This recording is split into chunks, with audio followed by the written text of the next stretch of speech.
Y ahora sí.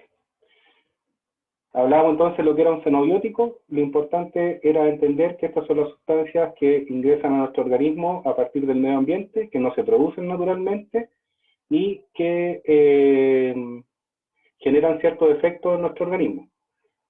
También importante aquí diferenciar los niveles de toxicidad, ¿cierto?, que tienen estos xenobióticos entre toxicidad aguda, que es la toxicidad que se genera en periodos cortos de tiempo, o sea que expuestos en periodos, en instantes, por así decirlo, o en periodos muy cortos, pues nos causa efectos en el organismo. Y la otra, la toxicidad crónica, que es aquella que se va acumulando en el cuerpo debido a la exposición durante un largo periodo de tiempo a un contaminante. Esto, por ejemplo, se ve en las faenas mineras, donde la gente está expuesta durante, por así decirlo, todo su periodo laboral a ciertas concentraciones de contaminantes que tal vez no necesariamente están normadas como peligrosas, pero debido al nivel de exposición o a la duración de la exposición a esa contaminación, se va bioacumulando en el cuerpo causando ciertos efectos, que pueden obviamente ser efectos como enfermedades o finalmente incluso la muerte. Hablábamos acá sobre la contaminación del aire y los efectos que tiene la contaminación en nuestro cuerpo. Dos definiciones importantes: el tema del material particulado, que el material particulado se clasifica en material particulado total, material particulado 10 y material particulado 2,5, donde el material particulado 10 es el que tiene tamaño inferior a 10 micrones y es capaz de entrar a nuestras vías respiratorias, y el material particulado 2,5 es inferior a 2,5 micrones y es capaz de entrar incluso a nuestros alvéolos pulmonares, lo que puede causar enfermedades respiratorias y enfermedades cardiovasculares. Vemos también otro tipo de contaminantes del aire, como por ejemplo el monóxido de carbono y el ozono, que también están asociados a enfermedades respiratorias. El SO y el NOx, que estos principalmente vienen del NOx a partir de las termoeléctricas, y el SO2, por ejemplo, a partir de todo lo que tenga que ver con fundiciones de cobre, que trabajan fundiendo concentrados de sulfuro de cobre para obtener el cobre. Esta genera este SO2 que también va a proporcionar ciertas enfermedades en nuestro organismo. Ya no se ve tanto, puesto que el tema asociado a enfermedades nerviosas está asociado al plomo. Esto es previo a que entrara en vigencia la ley sobre las bencinas sin plomo, por ejemplo, en nuestro país.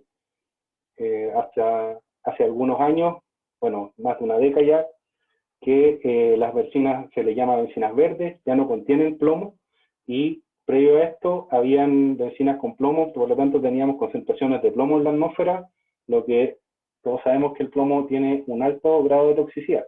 O sea, en bajas concentraciones tiene bastante efecto. Por otro lado, los compuestos orgánicos volátiles, que los vamos a ver un poco más adelante en otras diapositivas, que también tienen asociados riesgos de cáncer y riesgos de irritación de la piel y náuseas. Ya lo hemos hablado en varias clases, el tema de la contaminación del suelo y cómo el uso de pesticidas también finalmente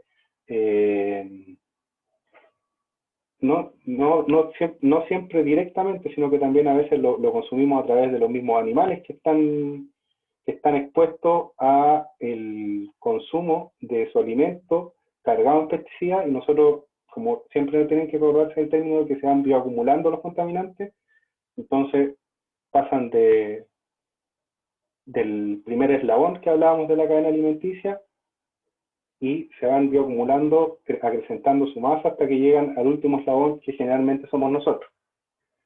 Y también todo lo que está asociado a contaminación del agua, sobre todo temas que tienen que ver con las bacterias y los parásitos a partir de las aguas contaminadas, por ejemplo, por heces fecales, o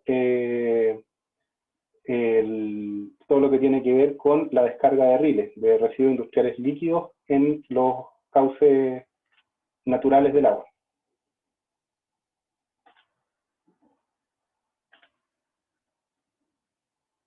Esta es una tabla, más que nada veíamos los niveles que se generan de estos contaminantes como fuentes antropogénicas, ¿cierto? Que son las fuentes que generamos nosotros debido a nuestros procesos industriales, y se ve esta tasa que es mucho mayor el aporte que tenemos nosotros como fuente antropogénica a las que se producen naturalmente en el medio ambiente.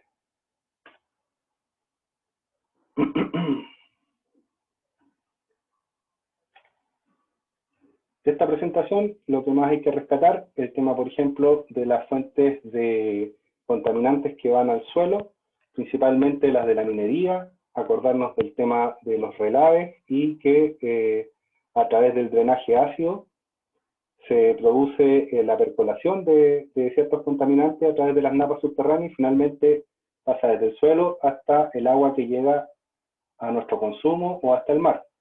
El tema de las cenizas que se generan en, por ejemplo, las termoeléctricas, hablábamos respecto de las fundiciones de cobre y del dióxido de azufre que se genera, y bueno, todo el tema asociado a las baterías y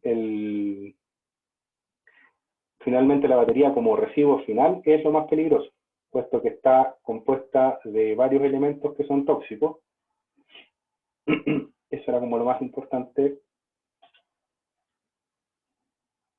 Entender bien el tema de cómo estos ciclos se van generando, ¿cierto? Y cómo se van transportando los contaminantes a través de distintos medios para llegar a los humanos.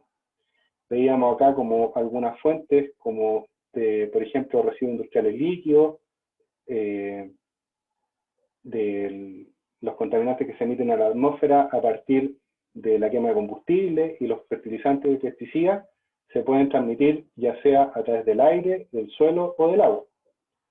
A través del aire, ¿cierto?, llegan a los pájaros y finalmente nosotros los consumimos como humanos, a través del suelo, por las plantas, los animales se alimentan de ellos y llegan a los humanos, a través del agua, los peces y llegan a los humanos, y tener claro que en cada una de estas etapas, desde que pasa de esta cadena primaria a las que vienen, las que siguen subiendo en la cadena alimenticia, en la cadena trófica, van generalmente a repercutir en nosotros. Entonces ocurre esta bioacumulación, por ejemplo, en este caso era de metales en los tejidos,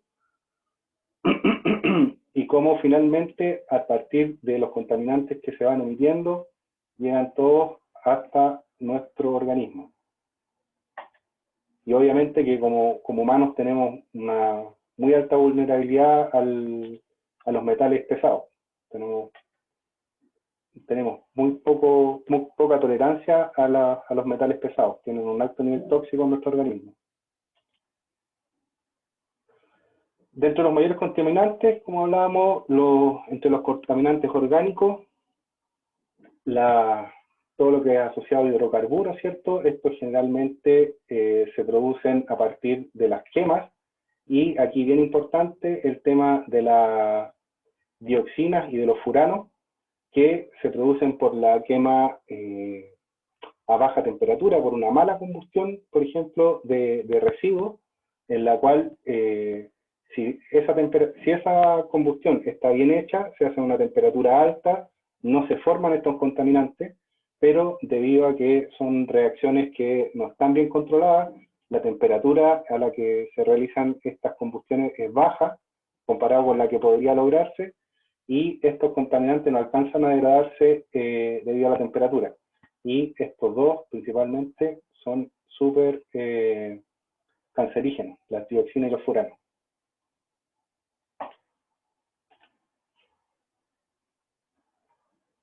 Hablamos harto sobre el tema de los pesticidas, ver cómo estos pesticidas se absorbían en el suelo debido a la infiltración que se genera a través del suelo, y cómo estos van llegando a todo el tema de los acuíferos, y estos acuíferos finalmente llegan al mar y llegan también a los peces, que nosotros también consumimos, y además estos pesticidas también se evaporan, llegan a la atmósfera y pueden ser depositados por medio natural debido a su proceso de depositación seca, o depositados, por ejemplo, por la lluvia, en la cual vuelven a llegar al suelo y mediante también la lluvia, por la escorrentía superficial, vuelven a llegar hacia los acuíferos.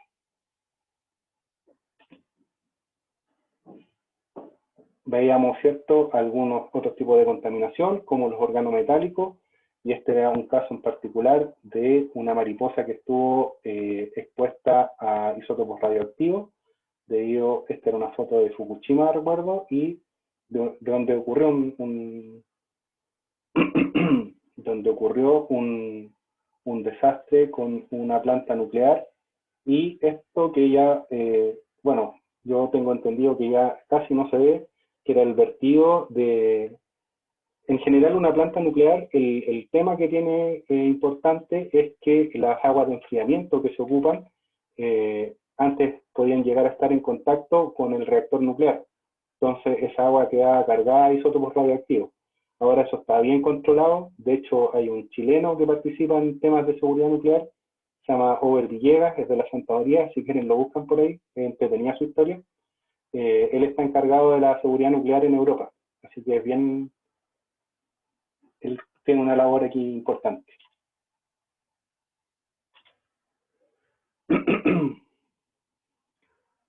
De los efectos respiratorios, ya hablamos sobre el material particulado que es capaz de ingresar a través de nuestro material particulado bien, que es el que es capaz de ingresar por nuestras vías respiratorias, y el particulado 2,5 que es capaz de ingresar a los alveolos pulmonares y que finalmente se va a generar ciertos efectos en todo lo que tiene que ver con nuestro tracto respiratorio, efectos a nivel pulmonar y efectos también a nivel cardiovascular. Aquí, entre los contaminantes importantes, teníamos que hacer diferencia entre lo que era el ozono, que hablábamos, el ozono troposférico, que es el que va generando efecto como gas de efecto invernadero, y el ozono estratosférico, que es el ozono bueno, y es el que nos protege de los rayos ultravioleta. Los óxidos de nitrógeno, ¿cierto?, que eran los producidos por las termoeléctricas, los dióxidos de carbono y los de azufre, que eran producidos principalmente por el tema de las fundiciones de cobre.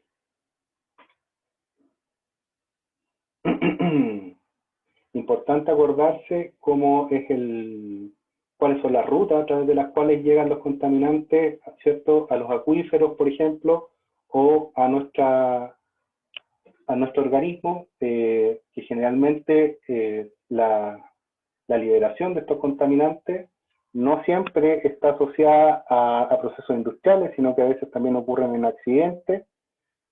Bueno, aquí en accidentes nucleares es difícil que ocurra algo, pero por ejemplo en algunas plantas a veces, o sobre todo asociados a temas mineros, los desastres que han ocurrido cuando se han liberado accidentalmente los flujos de los relaves directamente en los acuíferos. Respecto a la disposición de los residuos, ¿cierto? Tenemos influencias industriales que están asociados. Esta disposición de los residuos se debe principalmente a que cuando hay vertederos hay cierta acumulación de... En general, los residuos van húmedos o incluso tienen algunos líquidos. Me refiero a los residuos urbanos, a los residuos de la ciudad. Y estos, cuando se descargan en un vertedero, finalmente los líquidos van percolando y se van acumulando. Para eso se ocupan algunas medidas como se llaman geotextiles, que son unas capas que se ponen para impermeabilizar el fondo, por así decirlo, de los vertederos, y esos efluentes ahora son recolectados. Cuando eran basureros, años atrás, cuando no había una norma sobre residuos bien definida, toda esa contaminación provocada por la generación de estos efluentes líquidos iba directo a las napas subterráneas, no había un control. Ahora eso se ocupa, en los vertederos al menos, se ocupan, o sea, se tratan. Antes, de hecho, hay piscinas de evaporación generalmente para tratar esos residuos. Ya habíamos hablado sobre la aplicación de los biocidas, bueno, estos son los insecticidas y todo el tema que tienen asociado con nuestra salud.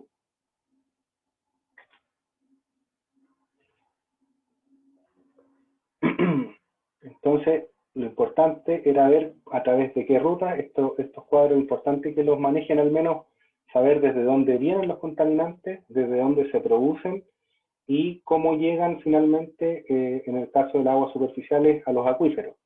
Hablábamos que tenían que ver con el tema de los alcantarillados, este sería, por ejemplo, el tema de los centros comerciales, pero acá en Chile no es tanto lo que se genera respecto a, por ejemplo, a este tema de los centros comerciales. No sé si sea tan, tan asociado con Chile. Lo que sí, claro, con temas industriales, temas de metales pesados desde la minería, ahí sí. Los pulp mills, estos son los relaves, estos son lo importante, los que nos interesan a nosotros, que en Chile hay bastantes normas, se hace bastante control y, bueno, si es que hay, generalmente es por accidente. Es poco lo que se percola a través de los relaves. Se le hace bastante estudio de estabilidad a los muros de los tanques de relave y su conducción, los relaveductos son bien controlados. Hay hartas normas que están regidas, que rigen ese aspecto. La escorrentía, ¿cierto? La que se genera a través de el runoff from land, es la escorrentía, la que se genera cuando el agua superficial arrastra estos contaminantes que están en la superficie. También desde el aire tenemos aporte de contaminantes, ¿cierto? Cuando llueve, todo el contaminante que está en la atmósfera, por ejemplo, este material particulado o los óxidos de azufre, todo eso finalmente van a pasar al suelo y finalmente al agua. Este es el desecho directo a los océanos de aguas contaminadas.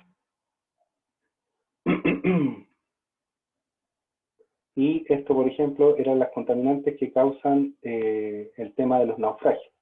Principalmente el tema de naufragios asociados a tanques petroleros, que ya todos sabemos las consecuencias que traen cada vez que hay un tanque petrolero, se llama, pero no recuerdo. Bueno, un buque de petróleo, cada vez que tiene algún naufragio, todos sabemos las consecuencias que eso causa en el medio ambiente. Respecto de la contaminación de la tierra, la principal y la que más uno tiene como en cuenta es la que se genera por los residuos urbanos, ¿cierto? Todo lo que tiene que ver con vertederos, la aplicación de pesticidas y cómo estos van a no solamente a quedarse en el suelo, sino que también percolan a través de los líquidos, percolan el suelo hacia las aguas subterráneas. Y bueno, eso es principalmente lo que tiene que ver con contaminación de la tierra.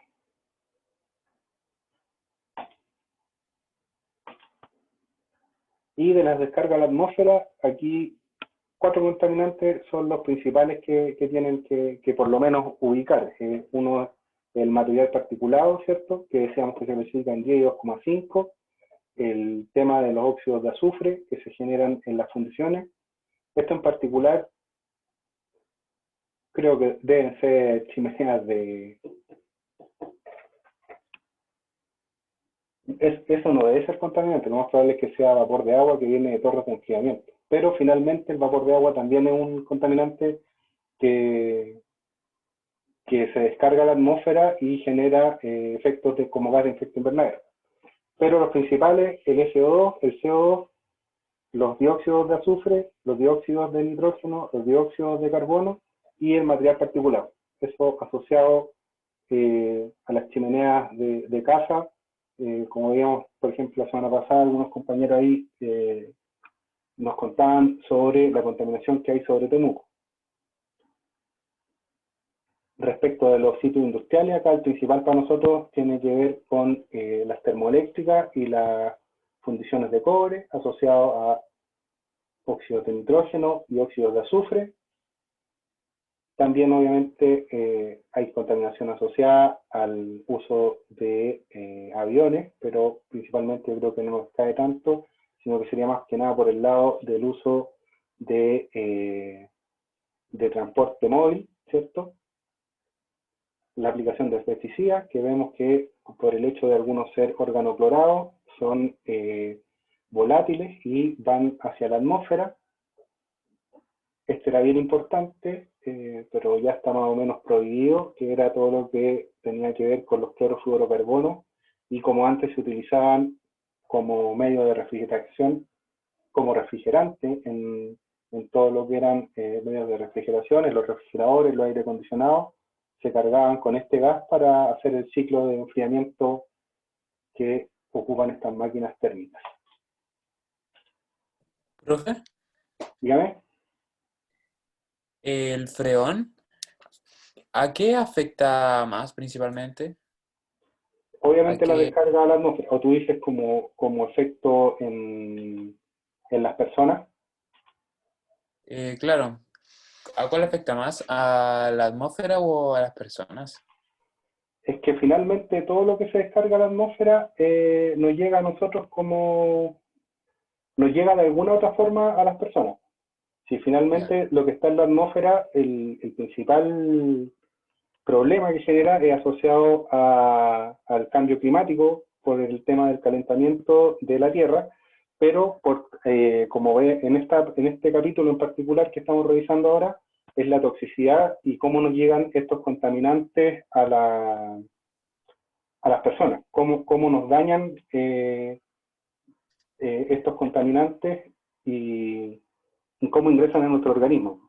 Porque el freón, al final, el problema que tiene sobre la atmósfera, más que nada, es por la destrucción de la capa de ozono. De la capa de ozono buena que le decimos, de la estratosfera, genera que ese ozono se vaya perdiendo y eso finalmente repercute en que tengamos mayor radiación ultravioleta. Ese es principalmente el problema del freón.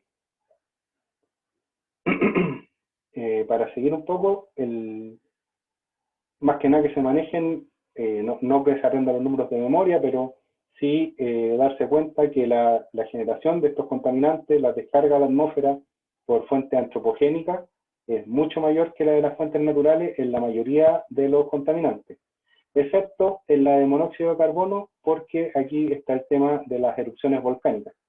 Entonces, estas erupciones volcánicas obviamente no son tan constantes como el contaminante que nosotros estamos descargando a diario, por así decirlo, pero cuando ocurre son de altos niveles de concentraciones de contaminantes.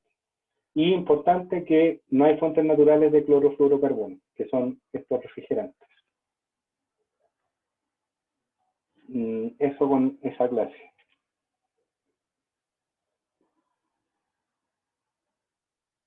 La clase 5. Clase.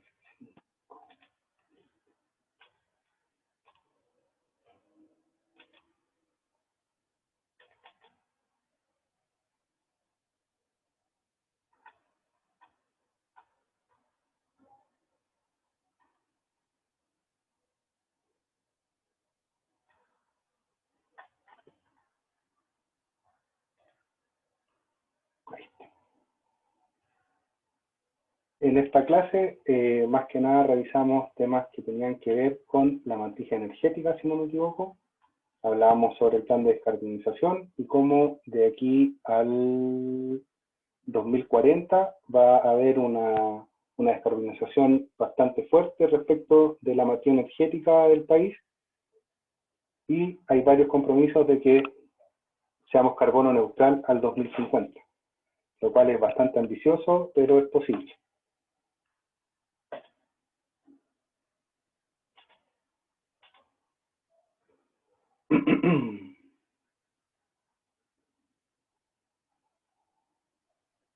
Esto más que nada era asociado, no lo vamos a ver mejor en la diapositiva. Los principales aportantes de dióxido de azufre, ya lo habíamos mencionado, son las fundiciones de cobre. En Chile tenemos una gran parte de la economía asociada a la producción de cobre, y el cobre finalmente se vende como estos ánodos de cobre, y para generar los ánodos de cobre, al menos la fracción de sulfuros de cobre se realiza mediante el proceso de fundición. Y en los procesos de fundición se genera bastante CO2, material particulado, arsénico y mercurio. Pero esto en el Decreto Supremo 28 tienen una norma que se debe cumplir. Y respecto de esta norma, veíamos que del azufre que se emite a la atmósfera, el 95% tiene que ser capturado. Entonces, las tecnologías que se utilizaban antiguamente en cuanto a la fundición, llamemos al horno, por así decirlo, en que se generaba el proceso de fundición, han ido cambiando bastante, y principalmente en las operaciones futuras, en las que se estaban planteando como nuevos ingresos de fundiciones al país, se les pidió un 98% de captura de azufre. Eso es bastante, pasando del 90 y tanto por ciento, cada 1% más es una inversión súper grande para llegar a recuperar ese azufre. Hay que invertir bastante dinero y hay que pensar que todo ese dinero que se está invirtiendo, viéndolo como negocio, no genera mayor rentabilidad para tu proceso, pero sí te asegura lo que se está hablando ahora, que es el tema de la licencia para operar. Obviamente, si no cumples estas normas, no puedes operar, puesto que primero eran multas asociadas y luego era incluso el cierre de tu proceso, de tu faena. Aquí es importante mencionar la fiscalización, por así decirlo, de todo lo que está asociado a proyectos que se genera en una etapa temprana, por así decirlo, sobre todo como hablábamos acá de las operaciones futuras. Acá es importante mencionar el aporte que hace el SEA, el Sistema de Evaluación de Impacto Ambiental, que es el encargado de analizar y evaluar los proyectos previo a que sean aprobados para su construcción y operación. El SEA se rige por una ley, que es la 19.300, y en esta ley, de hecho, tiene un artículo súper particular, que, si no me equivoco, el artículo 91, que describe qué proyectos deben entrar para poder operar. Tienen que realizar un estudio de impacto ambiental o una declaración de impacto ambiental. Un estudio de impacto ambiental es un estudio bien acabado, que está bien definido en el sistema de evaluación de impacto ambiental. De hecho, es un proceso bastante largo el tema que tiene que ver con la aprobación de todos los permisos asociados a un estudio de impacto ambiental, y los proyectos que no están dentro de esa lista, basta con que generen una declaración de impacto ambiental, donde en esa declaración es como una especie de contrato, compromiso, en el que tú te comprometes a ciertas, por ejemplo, a ciertas medidas de mitigación asociadas a tu proyecto, algunas medidas de control, o de qué manera vas a hacerte cargo de la contaminación que genera tu proyecto. Pero en el caso, por ejemplo, en este caso en particular de una operación de fundición de cobre, esas entran sí o sí por el tema de estudio, y los estudios son bastante largos, un proceso que puede durar incluso un par de años previo a la aprobación de los proyectos. Por eso cuando me presentaban en los videos, generalmente les comentaba que sí hay harta fiscalización, o sea, más que fiscalización, hay un proceso previo de aprobación de los proyectos. Los proyectos no hacen lo que quieren, por así decirlo. Son todos evaluados previamente.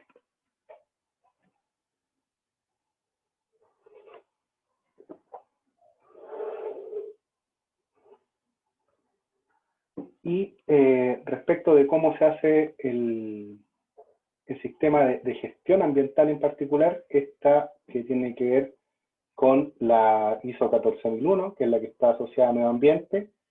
Es importante que manejen estos dos conceptos y la diferencia que tienen, lo que es un aspecto ambiental, que un aspecto ambiental es solamente un cambio. En ninguna parte se refiere al aspecto ambiental como algo malo.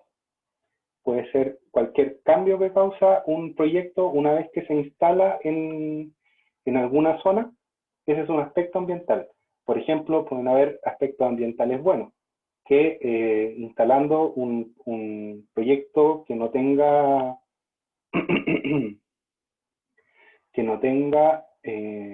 ciertos impactos ambientales, ese proyecto va a generar un aspecto ambiental positivo porque, por ejemplo, va a generar trabajo. Pero un impacto ambiental es el resultado de este aspecto ambiental. Y ese puede ser adverso o beneficioso. O sea, entender el aspecto ambiental como el simple cambio, sin que sea bueno o malo, y en el impacto ambiental es donde luego de una evaluación, se llega a entender si es adverso o beneficioso. ¿Se entiende la diferencia?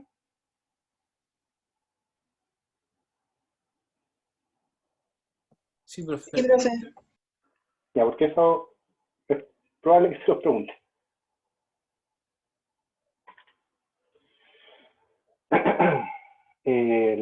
Todo lo que tiene que ver con el mercado eléctrico en Chile, es importante entender que hay un mercado de generación, que es donde se produce la energía, que son principalmente, en el caso de Chile, las hidroeléctricas y las termoeléctricas, y ahora, debido al proceso que estamos llevando a cabo de descarbonización de la matriz energética, las nuevas fuentes de energía renovable como la eólica y la solar. Asociado a esta generación, esta energía que se produce en una zona en particular, es necesario llevarla a nosotros, que somos los consumidores. Entonces, todo el cableado, digámoslo, tiene que ver con, desde aquí se genera, y estos transformadores de potencia lo que hacen es elevar el voltaje para que sea más barato llevarlo hasta una subestación de transmisión. Todo esto tiene que ver con la transmisión de la energía, desde el transformador de potencia entonces hasta la subestación de transmisión. Esto es a alto voltaje. Y en esta subestación de transmisión se le vuelve a bajar el voltaje y es distribuida a los consumidores finales, a nosotros, en nuestras casas, a las empresas, bueno, en nuestras casas a 220, en las empresas pequeñas a 380, dependiendo del consumo. Pero entender que son tres etapas que es la que están asociadas a cada uno de estos: generación, transmisión y distribución.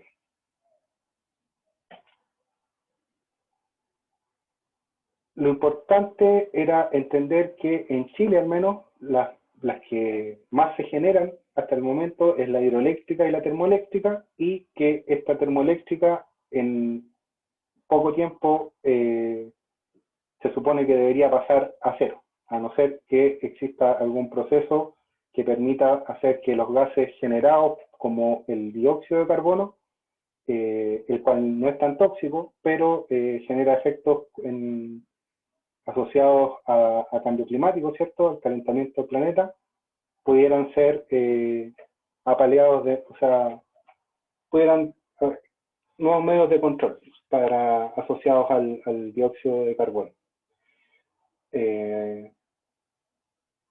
Claro, comentamos un poco sobre cómo era el proceso de cómo se genera, asociado a cada uno de estas formas de generar energía, principalmente asociado al término, a cada uno de estos procesos, está el tema finalmente de tener que mover un generador, y este generador principalmente, bueno, es que no sé si da, porque no creo que esto se los pregunten, pero igual como cultura general, un generador siempre es un elemento que rota, que obviamente es llamado rotor, y que está compuesto por electroimanes, y un estator en el cual existe una serie de bobinas, que al final es alambre enrollado, y siempre que tenemos un campo magnético que va a generar este núcleo de imanes en movimiento respecto de un campo eléctrico, ese campo eléctrico siempre va a generar una corriente eléctrica contraria para tratar de alinearse con el campo magnético generado por este rotor. Entonces, eso finalmente produce corriente. Ahora, ¿cómo movemos este rotor? Es lo que hace la diferencia entre estos tipos de fuentes energéticas. En el caso de las centrales hidroeléctricas, principalmente vemos un reservorio de agua, ¿cierto?, un tranque, como lo conocemos, y ese tranque está asociado a una caída de agua, la cual impulsa los álabes de una turbina, y esos álabes finalmente están conectados a este rotor y a este estator, que es el que produce la energía eléctrica. En el caso de las termoeléctricas, es un ciclo de combustión el que genera el movimiento de los álabes de la turbina, ¿cierto? Se generan gases calientes, y con estos gases calientes se genera un ciclo de vapor, y ese ciclo de vapor mueve esta turbina y finalmente genera el movimiento necesario para que este generador transmita corriente. Y en las nuevas, respecto de las nuevas energías renovables, no convencionales, en el caso de la energía eólica, principalmente son los movimientos de los álabes de turbina asociados al movimiento de las masas de viento, el que está generando el movimiento necesario para que se mueva el rotor y genere la corriente. Bueno, me imagino que las turbinas las han visto alguna vez, camino, no sé, a Serena o alguna parte, son muy grandes, y estas palas que se llaman tienen hasta, son como 4.500 metros cuadrados los que recorre el área, por así decirlo, que recorre esta pala cada vez que hace un giro, una revolución. Obviamente estas turbinas son casi de 80 a 100 metros, dependiendo de la marca.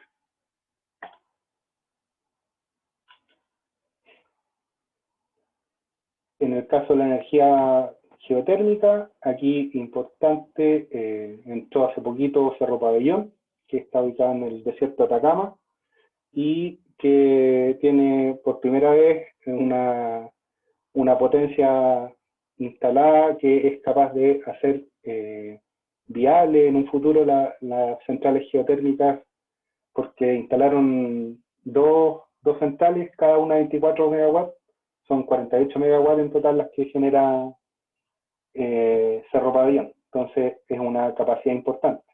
Lo que había antes asociado a geotermia era bastante menor, eran capacidades instaladas mucho más bajas. Y bueno, el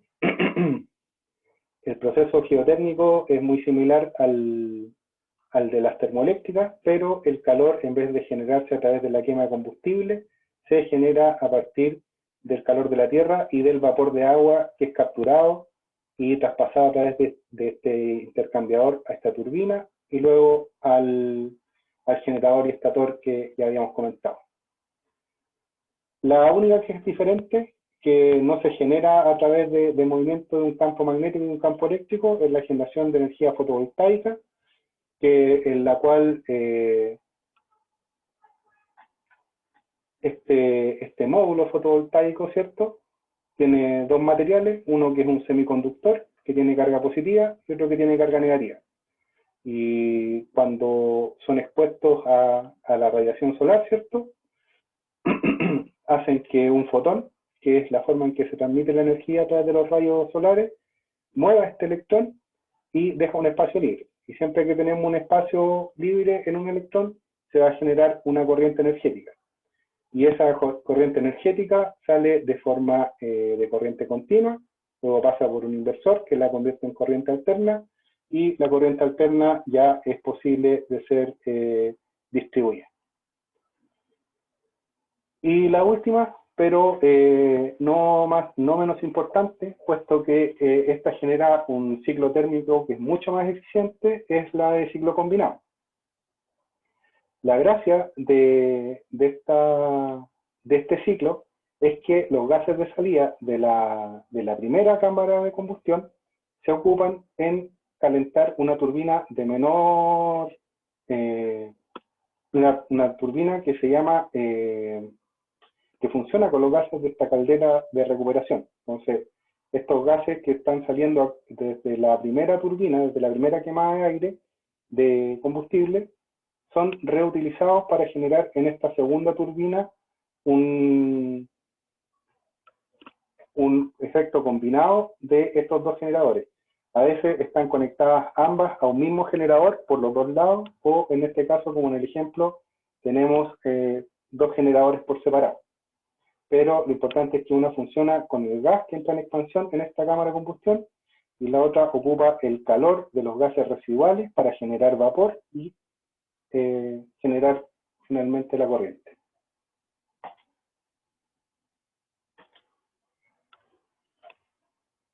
Aquí es importante darse cuenta de este gráfico que, al menos para nuestros años, el 43% de la energía se proviene a partir de combustibles fósiles. Entonces, este cambio igual va a ser difícil. Tenemos el beneficio, ¿cierto?, de que la matriz energética en Chile depende bastante de la energía hidráulica, que es la de la central hidroeléctrica. Pero, como hemos visto estos últimos años, obviamente tenemos una reducción de precipitaciones y con este tema de la sequía, obviamente vamos a tener menos agua para generar electricidad también. Y por eso que ha tenido tanto auge, bueno, y por el tema de los precios también, que han bajado bastante, el tema de la energía solar, sobre todo en Chile. Pero, como les digo, no es tan fácil deshacerse porque el porcentaje todavía es muy alto. Esta es del 2017, pero en el 2018 y 2019 creo que anda por ahí, 44, 43%. No se ha movido todavía la aguja hasta que no salgan de funcionamiento las termoeléctricas que hace poquito, como veíamos en la primera noticia de esta presentación, se tenían que salir de funcionamiento.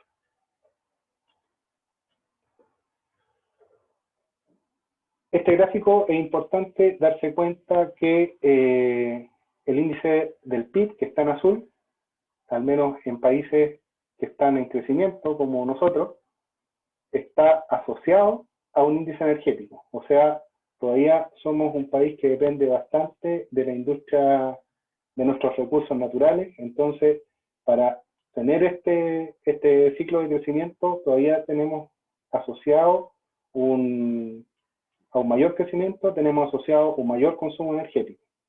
En cambio, en países de la OCDE, vemos cómo se desacoplan estas dos curvas y el crecimiento en el índice del PIB de estos países no necesariamente está asociado a temas de aumento de energía.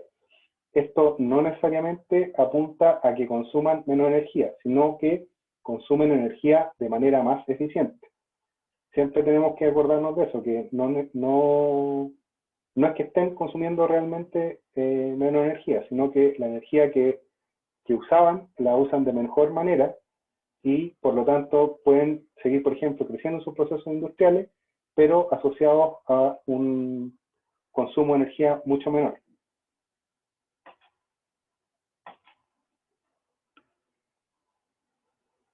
Este es el reporte que se genera todos los meses de la Comisión Nacional de Energía.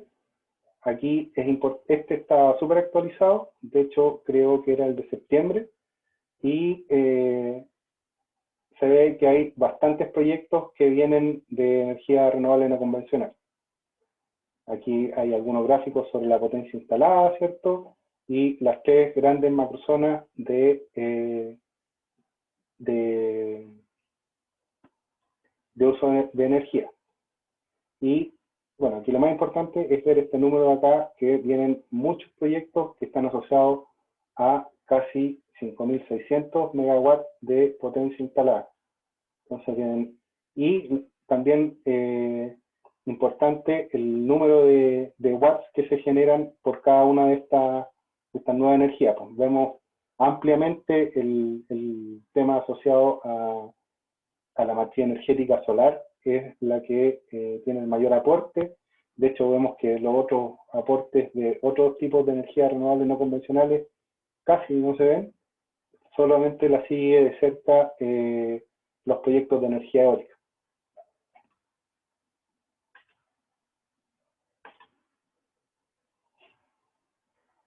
Las metas de energía, hablábamos sobre la política energética del 2050 y cómo, bueno, la más cercana, el 2035, habla sobre la capacidad de producción eléctrica a nivel nacional, qué porcentaje va a tener que venir de energía renovable y vemos casi un 60%. Los proyectos energéticos tienen que tener asociado un tema de eficiencia energética, de desarrollo local, y bueno, esto también es importante, el tema del transporte público, que el 100% de los buses que van a tener que estar funcionando aquí al 2035 van a tener criterios de eficiencia energética asociados. Eso es como de los más importantes, el tema sobre todo el porcentaje de eficiencia energética asociada a las industrias y el porcentaje de generación eléctrica a partir de energías renovables. Sí, porque estos son temas que tienen que ver más con funciones sociales de cómo llega la energía asociada a la pobreza energética, que por lo menos el suministro eléctrico va a tener que ser mucho más estable y va a tener que llegar a todo Chile. Y bueno, eso es principalmente. Respecto de los consumos energéticos, ver cómo estos se dividían principalmente asociados a industria minera y en la industria minera vemos que ampliamente tiene un uso de la electricidad y el diésel, esto sobre todo asociado al transporte en la minería y en el uso de máquinas. Bueno, el transporte todavía estamos bastante atrasados, tenemos que el 99% del transporte son derivados del petróleo y esto es lo que usamos nosotros residencialmente o en el tema de comercial público y residencial. Casi todo es asociado a electricidad, que es nuestro consumo de electrodomésticos, de aparatos electrónicos, y también un tema aquí asociado a biomasa, pero que al menos en nuestra región, en la región metropolitana, no se ve tanto, porque esto es más que nada el uso como calefacción. Y también, eso sí, el gas licuado de petróleo acá lo ocupamos como medio para nuestras cocinas, ¿cierto? Y en cierta medida para calefacción también.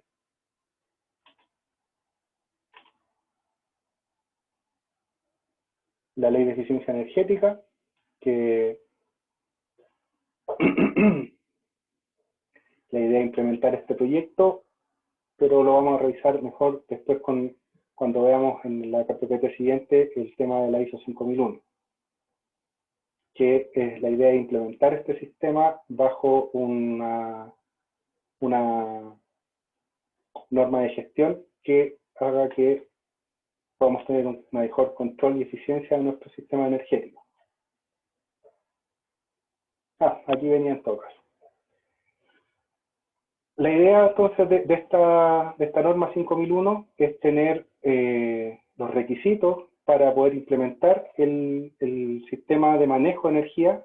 Lo principal, bueno, la primera etapa es generar una política de empresa en la cual se comprometan, generen ciertos compromisos de uso energética. En base a eso, hacer la planificación energética de toda nuestra obra y luego implementarla. Hablábamos de que era el ciclo para para todos los sistemas de gestión, que es el PHDA, que consiste primero en planificar cuál va a ser nuestro uso, por ejemplo, en este caso de la energía, el hacer, que es cómo vamos a implementar estas planificaciones o estos planes en el uso diario, por así decirlo, de la energía, y cómo los vamos a controlar. Verificar, que consiste en contrastar lo que estamos controlando con lo que habíamos planificado, y actuar, que es volver en base a esta verificación, volver a hacer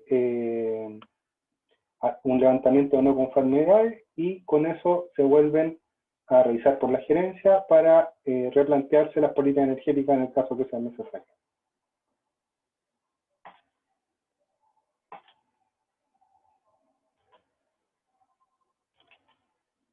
Hablamos también bastante sobre el litio, que los dos productos principales son el carbonato de litio y el cloruro de litio.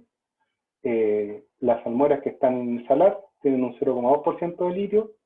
Esa salmuera es un líquido donde la salmuera está disuelta y pasan a estas piscinas, que son unas piscinas de bastante poco profundas. La idea es que tengan la máxima cantidad de área expuesta a la radiación solar, y lo que hace esto finalmente es evaporar el agua y van pasando por un proceso de, bueno, de hecho en el color se ve que cada vez la solución está más concentrada hasta llegar a esta salmuera final que tiene un 6% de litio. Una vez que se extrajo esta salmuera del salar, pasó por las pozas, se concentró, ¿cierto? Tenemos un nivel de concentración con 6% de concentración de litio, y pasa a estas plantas. Y en esta planta pasa por dos procesos. Uno que es asociada a esta solución de que en un principio es cloruro de litio, la cual ya se concentró, ¿cierto? Se purificó y entra esta planta donde se hace reaccionar con carbonato de sodio para producir el carbonato de litio. Y este pasa por algunos procesos internos que tienen que ver más que nada con filtrado, lavado, secado, y finalmente se envasa y se lleva a puerto. El otro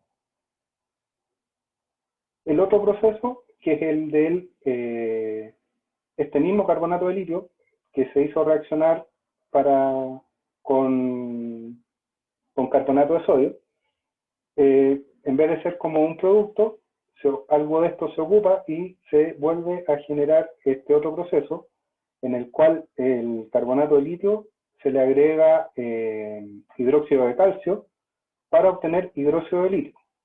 La gracia de este hidróxido de litio es que tiene ciertas mejores características y se ocupa, por ejemplo, para las baterías que vemos ahora en los vehículos eléctricos y en las herramientas eléctricas. Este carbonato de calcio también se ocupa, por ejemplo, para las baterías de los notebooks o las pilas, y en algunos, pero en mucho menor cantidad, en la elaboración de algunos medicamentos. El problema es que toda esta área que tienen expuesta a la radiación solar, sabemos que el agua es un bien bastante escaso en el norte, sobre todo en esta área del salar, y eso hace que se pierdan al día 550.000 metros cúbicos de agua desde el salar. Entonces, si pensamos en eso como el flujo que debiese seguir a través, por ejemplo, de las napas subterráneas, 6.450 litros por segundo es una cifra bastante alta. Entonces, obviamente que hay una pérdida aquí de este recurso que se evapora, ¿no? Hay algunas iniciativas de tratar de que el agua que se evapora se pueda recuperar y utilizarse en otros fines, pero por el momento este es el proceso. Consiste solamente en la evaporación del agua a partir de las pilas. Importante, Chile no es el país que tiene más reservas de litio. Vemos que, por ejemplo, Australia produce más que Chile y tiene menos reservas, quiere decir que tienen mejores procesos, por lo tanto hay que invertir en el tema del litio. Para esto igual hay ciertos programas tecnológicos asociados a Corfo que están asociados a el ingreso de nuevos recursos y de innovación al recurso del litio. Aquí vemos las mayores reservas que existen, vemos que Bolivia tiene más que nosotros, Argentina tiene más que nosotros, pero aún tenemos la oportunidad de generar una industria a partir de este litio. Y rapidito vamos con la 6.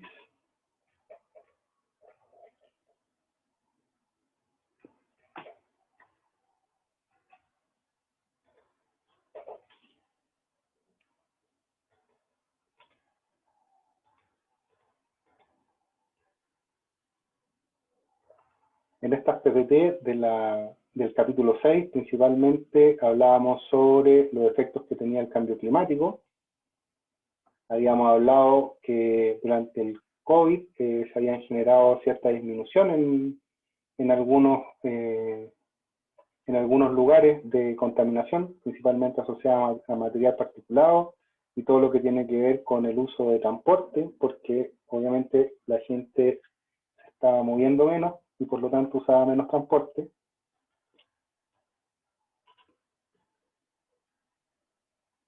Y veamos las dos áreas principales. El primero, asociado al cambio climático, ver qué áreas de la industria chilena estaban generando ciertas consecuencias en el medio ambiente y también revisando el tema de los límites planetarios. Hablábamos sobre el efecto invernadero, ¿cierto? Lo que tenía que ver con este desbalance que existe en el balance radiativo principalmente, puesto que la energía que llega por el Sol naturalmente debiese reflejarse y ser devuelta a la atmósfera, y tan solo una porción de esta energía debiese volver a ingresar a la Tierra. Pero debido a los gases de efecto invernadero, esta energía que está ingresando a la atmósfera, una vez que es reflejada por la Tierra, vuelve a quedar atrapada por estos gases que absorben esta energía y se calientan.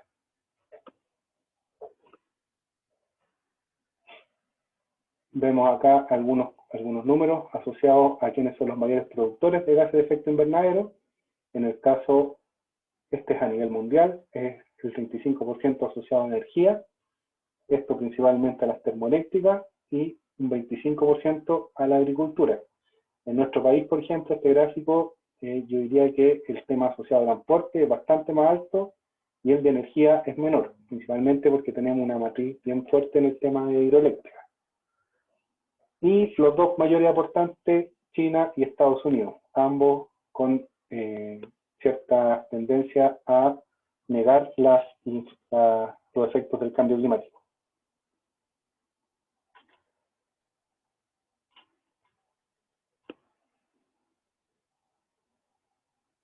En este gráfico veíamos cómo ha ido aportando estas emisiones de gases de efecto invernadero y cómo han ido creciendo en el tiempo. La asociamos siempre al hecho de tener una cierta revolución industrial asociada, y esta revolución industrial ha ido que estos gases de efecto invernadero vayan en aumento. Principalmente el tema del dióxido de carbono, que es el principal, que está asociado a los procesos de combustión. Y luego el segundo aporte importante es el del metano y el de los óxidos de nitrógeno. Este CO2 FAT es lo mismo que el CO2, pero es el que no está asociado a combustibles fósiles.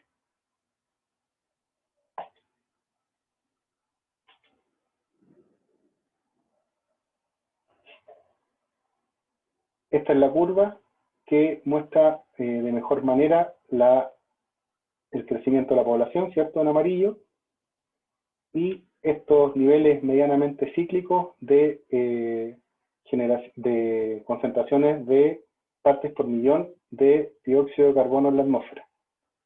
Vemos que la correlación es casi innegable, pero aún hay detractores de este cambio climático asociado a las emisiones de dióxido de carbono.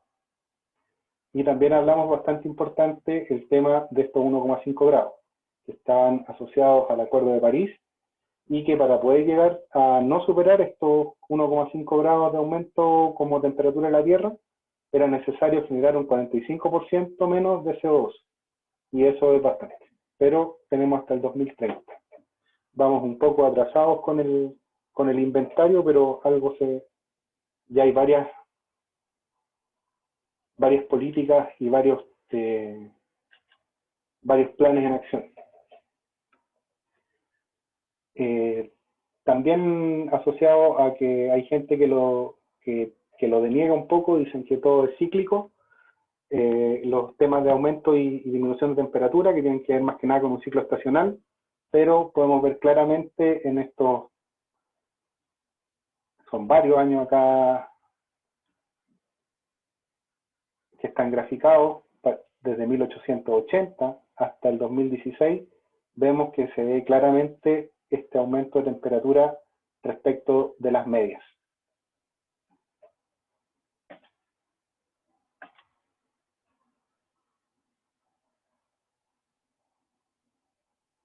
Más que nada, asociar estos periodos que eran decenales, ¿cierto? Que decíamos que en estos periodos decenales, asociados a variables del niño, por ejemplo, y la niña, se escapan bastante del aumento y disminución de ese comportamiento medio cíclico a partir de 1950 y empieza a generarse una curva de crecimiento constante, la cual obviamente es cíclica en periodos decenales, pero siempre en aumento en cuanto a su media.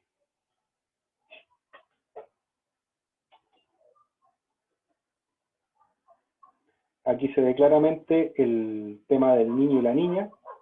Veíamos que en condiciones del niño teníamos temperaturas un poquito más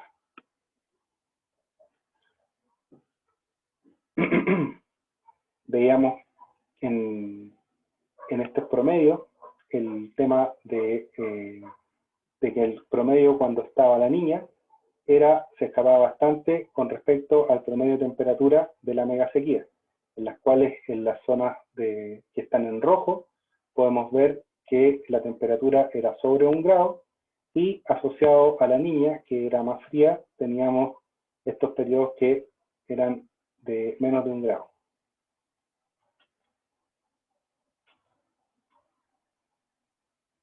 También importante efecto del cambio climático, el tema de las capas de hielo. Vemos como en esta era una presentación de Google Earth, en la cual se observaba en la zona del Ártico un área mucho menor cubierta por el casquete de hielo y vemos cómo cambió desde el 79 hasta el 2018. En casi 40 años se ve que ha reducido bastante.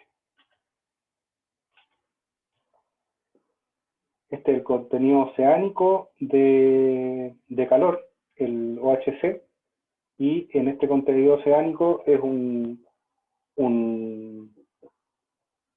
buen medio de verificación del cambio climático o del calentamiento global, puesto que vemos como en esta zona se ha acumulado, hay una zona mucho más amplia de acumulación de calor asociada principalmente al aumento de temperatura en la atmósfera, la cual obviamente aumenta también la temperatura de los océanos. Vemos mucho más zonas rojas que azules, que serían las que se están enfriando.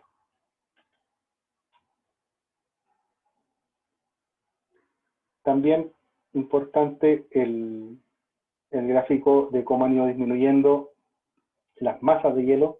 En este caso es la pérdida de hielo acumulada en gigatoneladas. Obviamente vemos cómo los glaciares y, bueno, creo que vimos en alguna clase el tema de Groenlandia y cómo ha ido disminuyendo sus niveles de hielo.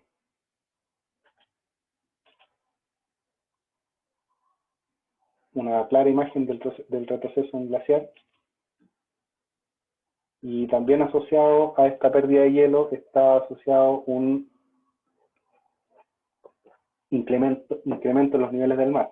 Este es la salida de un modelo que se observan en las zonas en rojo, las zonas que quedarían sumergidas bajo un escenario de una subida de 6 metros del nivel del mar, asociada principalmente al derretimiento de los casquetes polares. Veíamos también el cambio, los eventos extremos climáticos, que estaban asociados al cambio climático.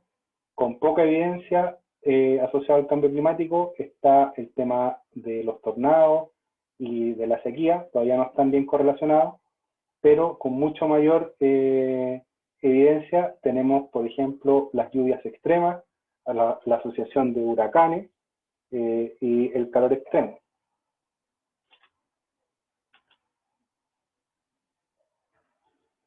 Para esto se generan estos estudios de atribución, que se llama, en el cual se ingresan en un modelo, se ingresa la meteorología como la meteorología planetaria y los gases de efecto invernadero, y se generan los huracanes a partir de un modelo de huracanes.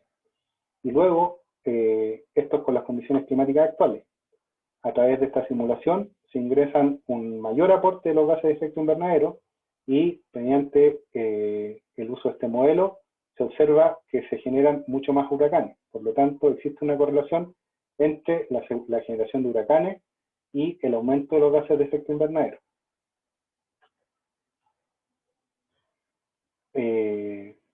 Ya lo hablábamos sobre el grado de relación o de probabilidad que tengan que ver con el cambio climático en cuanto a si son más probables o menos probables estos efectos en el clima, y el que tiene mayor probabilidad de asociarse al cambio climático obviamente son las ondas de calor. Veíamos el tema de este huracán, en el cual en 5 días llovió casi 1.320 milímetros. Teníamos que las lluvias totales en un año normal de Chile eran 340 milímetros. Entonces, en 5 días, imaginamos lo que pudo hacer esto en esa comunidad de Texas en particular. Y lo importante acá era ver que el periodo de retorno, que es la capacidad que tiene el sistema como sistema de meteorología, por así decirlo, de repetir esas condiciones para que se vuelva a formar un evento de similares características, se estimó un periodo de retorno de 9.000 años. O sea que una vez cada 9.000 años podía darse esa condición. Hablamos también sobre el tema de acidificación de los océanos, que se producía debido al CO2 que se absorbía de la atmósfera, y principalmente una de las dentro de las causas más atribuibles tenía que ver con estas reacciones químicas que formaban el ácido carbónico, ¿cierto? Este CO2 que se junta con una molécula de agua y un ion carbonato para formar estos ácidos carbónicos. Y estos ácidos carbónicos son los que hacen que se generen efectos contrarios para la calcificación, y con eso hablábamos, por ejemplo, de los moluscos que necesitan de esta calcificación para generar sus casas, por así decirlo, sus conchitas, se ven muy perjudicados. Aquí veíamos el efecto en algunos días de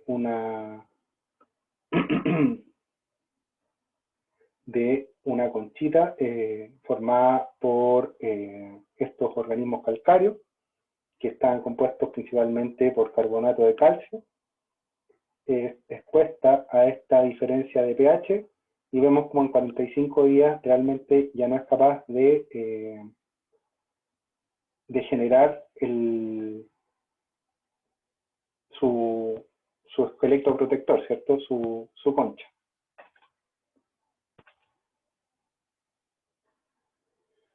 Hablábamos sobre dos tiempos que podían verse como parámetros planetarios, el Holoceno y el Antropoceno.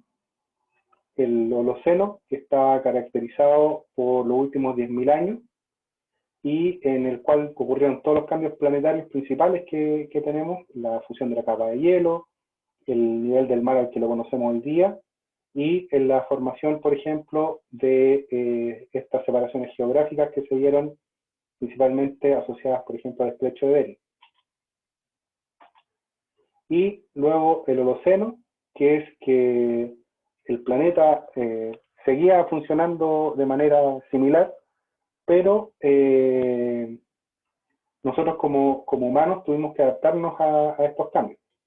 Y esta adaptación a los cambios fue lo que nos incentivó a evolucionar como especie. Tuvimos periodos secos, tuvimos que la distribución de la vegetación fue cambiando y todos esos cambios que nos hicieron evolucionar como especie y nos permitieron generar esta adaptación a los cambios como una especie capaz de modificar su entorno para poder sobrevivir. Y este antropoceno, que es la era actual, y que es lo que ya conocemos, ¿cierto? Tenemos todo el tema asociado a los procesos industriales, al aumento de los niveles de gases de efecto invernadero, veíamos temas de la pérdida de la biodiversidad, y de estos teníamos los límites planetarios. Por lo que esto también es bastante importante que sean capaces de reconocerlo. Estos 9 procesos que existen dentro de la atmósfera,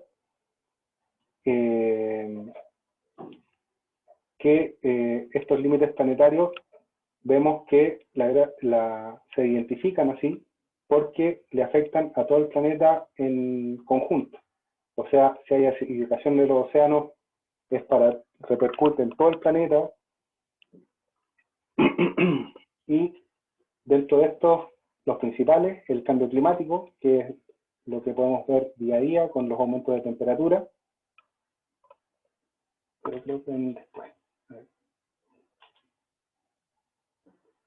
Claro, el cambio climático asociado a los gases de efecto invernadero, la acidificación de los océanos, el agotamiento de la capa de ozono, ¿cierto? Distinguir sí que es el ozono estratosférico, no troposférico, que es el que causa los gases de efecto invernadero, la carga de aerosoles atmosféricos, que son todos estos materiales particulados, y por ejemplo el uso de las pinturas también tiene aerosoles, y estos van a generar también asociados gases de efecto invernadero.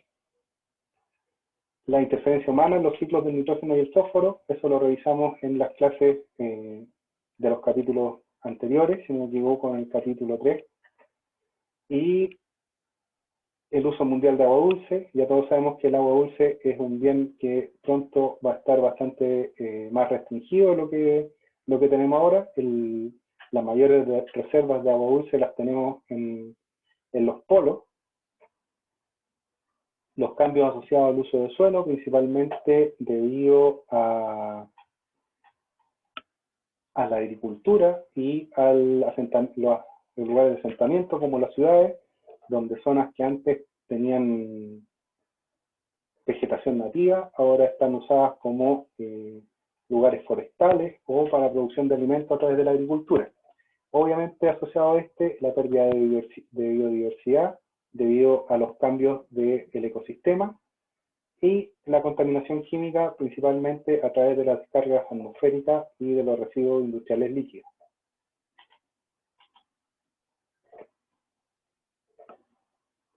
Entonces lo importante acá es ajustarse a estos cambios climáticos que vemos y cómo nos ponemos de acuerdo como sociedad, ¿cierto? Como planeta, para, mediante el desarrollo de nuevas tecnologías, poder hacer frente a estos cambios y tenerlos de cierta manera controlados.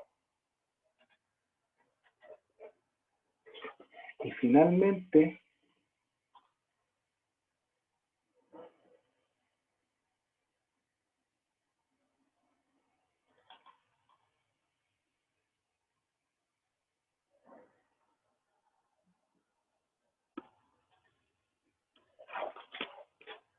en la clase 8, donde vimos más que nada lo que eran los sistemas de gestión.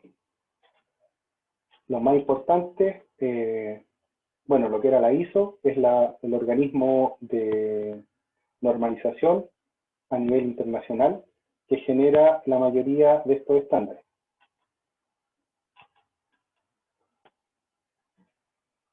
En general, todas las empresas en las que les toque trabajar van a estar certificadas, a no ser que sean empresas muy pequeñas, pero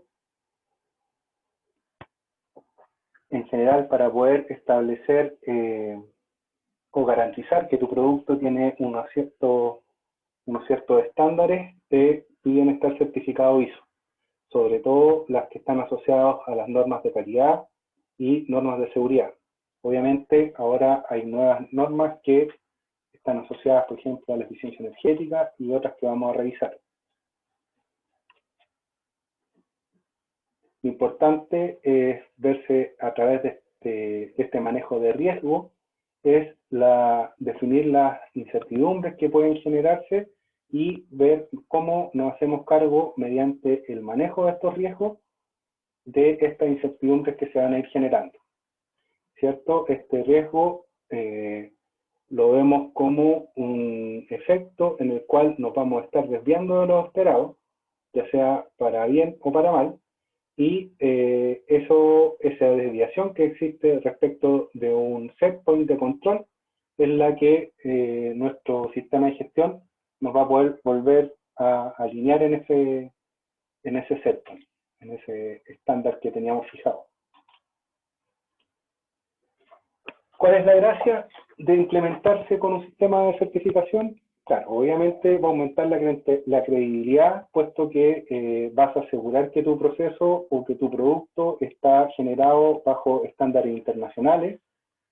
Obviamente tener mayor control sobre tus procesos te va a hacer reducir costos porque vas a tener menos elementos objetados como parte de tu proceso. Tú vas a tener menos elementos rechazados. Mejora el acceso a nuevos mercados, puesto que al estar certificado puedes entrar a mercados internacionales que hacen de las certificaciones un estándar necesario para poder generar negocio. Obviamente hay asociados temas legales y normativos, por ejemplo, en lo que tiene que ver con las medidas de seguridad y de medio ambiente, las cuales si bien existen ciertos compendios de normas y compendios legales para cada país, las normas ISO te permiten gestionar estas normativas, o por lo menos hacer un sistema de control y seguimiento.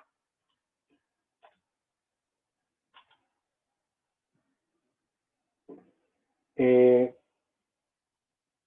es como la base de todos los ISO. Este es el ciclo de Deming, que tiene que ver con una primera parte que es asociada a la planificación, en el cual se establecen los objetivos que vamos a tener para nuestros procesos y cuáles van a ser los resultados que vamos a buscar. Entonces, vamos a asignar ciertos recursos para poder generar estos procesos y vamos a ver cómo propiciar que los resultados estén, por ejemplo, asociados a los requisitos que definimos como el cliente en el caso de la ISO de calidad o las políticas de la organización, en este caso, para, por ejemplo, las políticas energéticas. Y en esta planificación también vamos a ver cómo nos vamos a hacer cargo de las externalidades, ¿cierto? Vamos a definir los riesgos y cómo vamos a planificar estos riesgos para convertirlos finalmente en oportunidades. En esta planificación, entonces, ya habíamos definido quiénes van a ser los encargados de cada uno o la gente que es necesaria para cumplir nuestro objetivo. Y en el hacer vamos a generar estos procedimientos ya como protocolos de acción y la asignación de recursos para generar los procesos asociados a la calidad que estamos buscando. Entonces, en esta parte del hacer, vamos a tener que definir bien cuáles son las capacidades que tenemos, las limitaciones que tenemos y la asignación de recursos según esas capacidades y limitaciones.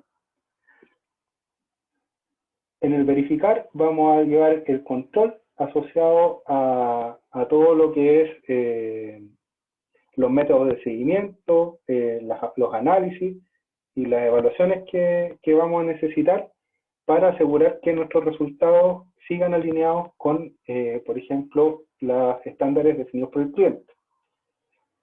Y finalmente, en el actuar vamos a tomar ciertas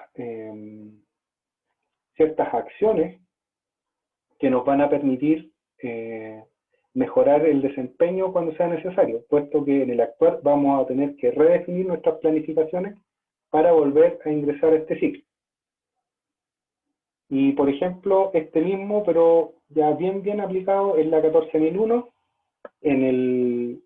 la 14001, que es la asociada a la norma de calidad.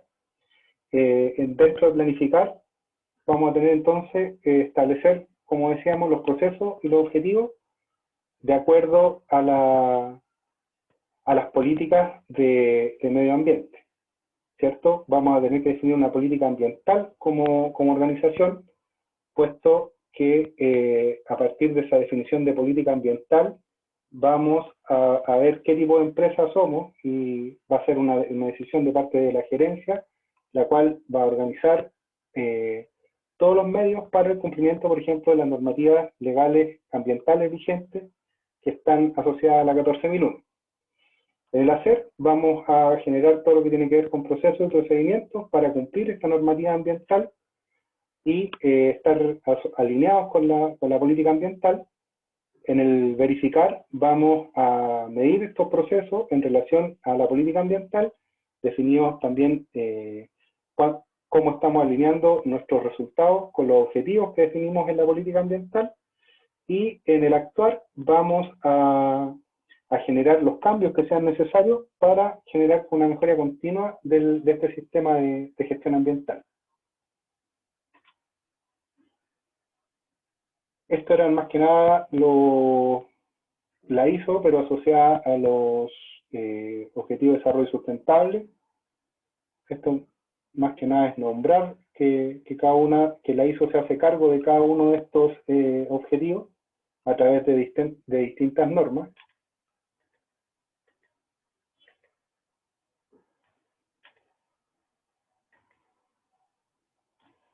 Y llevándolo al contexto chileno, los cuatro ejes de la ISO implementados en la mayoría de las industrias. El de calidad tiene que ver más que nada con un enfoque al cliente, ¿cierto? Cumplir ciertos requisitos legales respecto a la calidad de nuestros productos, y como objetivo general es aumentar la satisfacción del cliente. La 14001 tiene que ver con la gestión y el desempeño ambiental, todo lo que tiene que ver con requisitos legales y normativa ambiental vigente, y la elaboración de una política ambiental que permita lograr estos objetivos ambientales. La ISO 45001, que esta es la más nueva porque antes era la OCHA, y es la que tiene que ver con los requisitos legales que tienen que cumplir los lugares de trabajo, todo lo que tiene que ver con riesgos laborales, sobre todo aplicados a temas de industria, de minería. Esto es bastante importante, puesto que hay una mayor cantidad de riesgos asociados a accidentes laborales, y todo eso se ven involucrados con salud y seguridad en el trabajo. Y la que nos tiene más que ver con el curso de nosotros, que es la ISO 5001 de la eficiencia energética, que es hacer un uso eficiente de la energía en cuanto a sus consumos y su generación dentro de las empresas.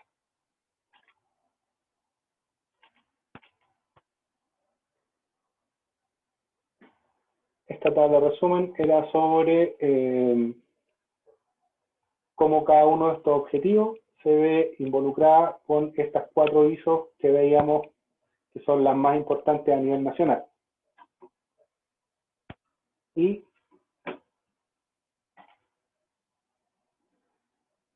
Bueno, este es más que nada un ejemplo de empresas a nivel nacional que han implementado sus sistemas de gestión para trabajar en conjunto con los objetivos los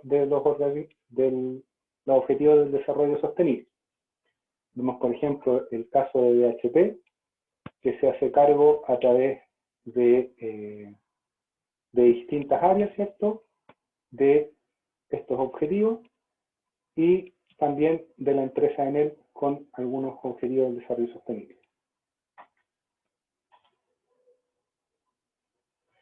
Como conclusión, entonces, de esta etapa, era que, de esta presentación, era que estos sistemas de gestión son indispensables ahora en cualquier industria para poder generar o entablar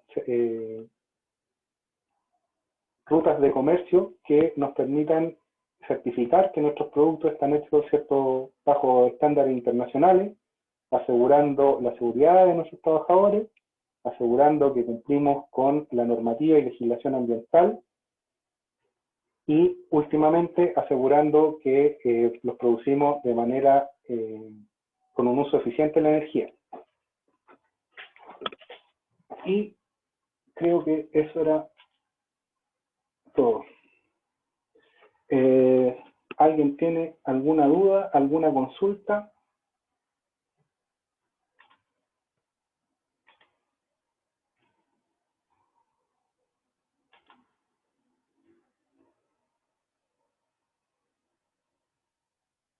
Aquí en el chat también hay preguntas. No veremos los videos que faltaron. La próxima semana vamos a terminar de corregir los videos de taller. No los... Ah, ya. Bueno, si no tienen consultas, dudas, nos vemos la próxima semana para que revisemos los últimos videos, y espero que les vaya bien en el quiz 2. Ok.